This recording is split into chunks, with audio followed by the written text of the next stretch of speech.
Hai hai hai hello. Hai, ketemu lagi di materi bahasa Indonesia. Tema 1, subtema 2. Kita akan belajar lebih dalam tentang paragraf dan mengingat kembali materi minggu kemarin yaitu gagasan pokok. Oke, next. Nah, yuk kita buka dulu catatannya. Kita akan mencatat sedikit informasi tentang paragraf. Nah, paragraf adalah bagian dalam suatu karangan atau cerita yang mengandung gagasan pokok, ide pokok, dan beberapa gagasan penjelas atau uraian informasi yang ingin disampaikan dalam teks bacaan.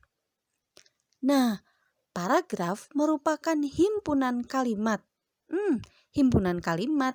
Ya, himpunan artinya paragraf itu terdiri lebih dari satu kalimat. Bisa dua, bisa tiga, dan juga mungkin banyak kalimat. Nah, kalimat-kalimat ini tentu saling berkaitan, membentuk suatu gagasan yang terdiri dari gagasan pokok dan juga gagasan penjelas. Oke, next. Nah, di sini yuk kita buka dulu buku tematiknya. Dibuka bagian subtema 2 pembelajaran 2. Nah, di sini kalian akan menemukan suatu cerita yaitu berjudul Tong Sampah Gotong Royong.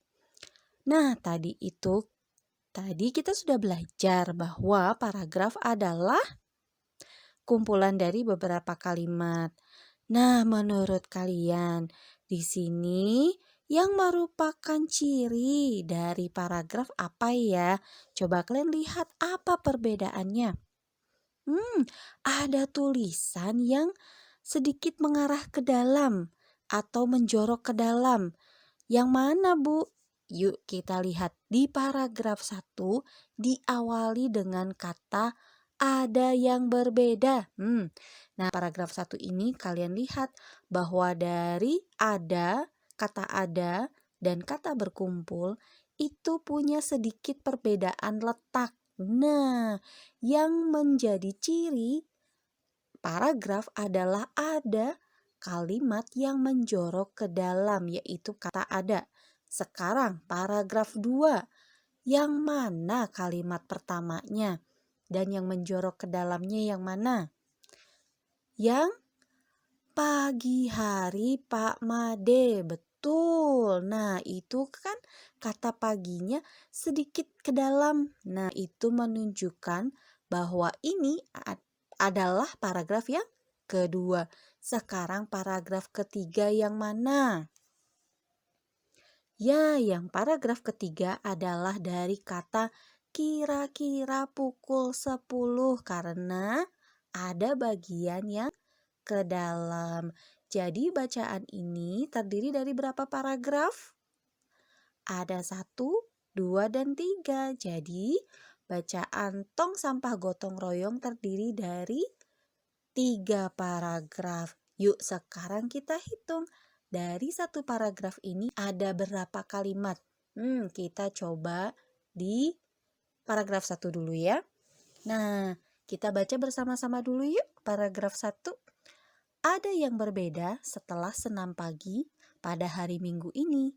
Warga berkumpul dengan berbagai peralatan dan perlengkapan di lapangan kampung. Beberapa drum kosong, bilah-bilah bambu, karung plastik bekas, dan ember bekas tersusun di pojok kiri lapangan. Di pojok lain, terlihat tumpukan kaleng cat, kuas, wadah cat, dan beberapa peralatan lain. Apa yang akan dikerjakan oleh warga hari ini? Nah, berarti berapa nih kalimatnya? Oke, ciri dari kalimat apa? Ciri dari kalimat adalah terdiri dari beberapa kata dan diakhiri dengan tanda baca titik. Nah, sekarang kalian hitung kalimat yang diakhiri tanda titik ada berapa? Kalimat yang pertama apa? Ada yang berbeda setelah senam pagi pada hari Minggu ini. Kalimat kedua, warga berkumpul dengan berbagai peralatan dan perlengkapan di lapangan kampung. Kalimat ketiga, beberapa drum kosong, bilah-bilah bambu, karung plastik bekas, dan ember bekas tersusun di pojok kiri lapangan. Di pojok lain terlihat tumpukan kaleng cat, kuas, wadah cat, dan beberapa peralatan lain. Oke, kalimat berikutnya. Apa yang akan dikerjakan oleh warga hari ini? Berarti ada berapa kalimat? Ada 5 kalimat. Jadi paragraf 1 terdiri dari 5 kalimat. Mengerti ya? Oke, sekarang kita akan mengulang. Yang mana sih kalimat gagasan pokok? Yuk kita baca paragraf ketiga. Yang mana coba paragraf yang ketiga? Paragraf yang ketiga diawali dari kata kira-kira pukul 10. Nah, yuk kita lihat. Kalau gagasan pokok yang harus kita ingat ciri-cirinya adalah kalian baca awal kalimat dan akhir paragraf. Awal paragraf dan terakhir paragraf kalimatnya ya. Berarti kalimat yang pertama apa? Kira-kira pukul 10 Pak Made, Dayu, dan keluarganya sudah kembali dari kegiatan ibadah. Kalimat terakhirnya mana? Drum bekas, ember bekas, karung plastik, keranjang anyam sudah berubah menjadi tempat sampah yang cantik. Nah, kira-kira yang mana? Ya, ini adalah salah satu contoh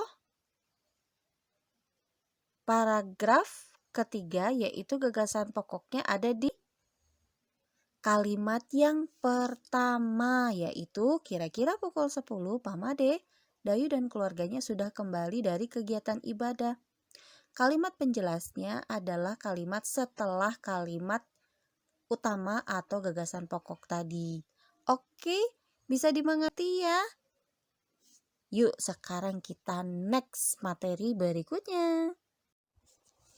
Yuk kita ulangi lagi yang tadi sudah kita bahas.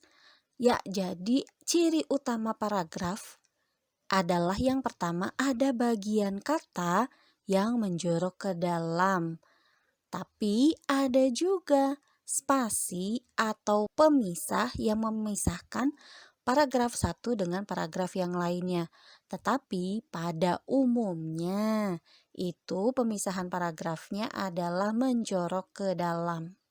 Ya, tadi kita sudah membahas sedikit informasi dari bacaan yang tadi ya, bahwa bacaan tadi itu terdiri dari 3 paragraf. Kemudian paragraf 1 itu terdiri dari 5 kalimat. Kemudian salah satu kalimat penjelas dari paragraf kedua nih, itu adalah warga bekerja sejak pagi bergotong royong menyiapkan tempat sampah baru. Nah, sudah sedikit mengerti ya, karena memang yang namanya belajar, setelah kita belajar nanti kita akan berlatih. Nah, nanti berlatihnya ada di materi yang lain. Oke. Oke deh, sampai sini dulu pembahasan materi Bahasa Indonesia tema 1 subtema 2 tentang paragraf dan juga menyimak kembali gagasan pokok. Nah, kalau tidak mengerti seperti biasa, diulang lagi video pembelajarannya dan dibuka lagi buku catatannya. Sampai jumpa di materi berikutnya. Dah, bye-bye.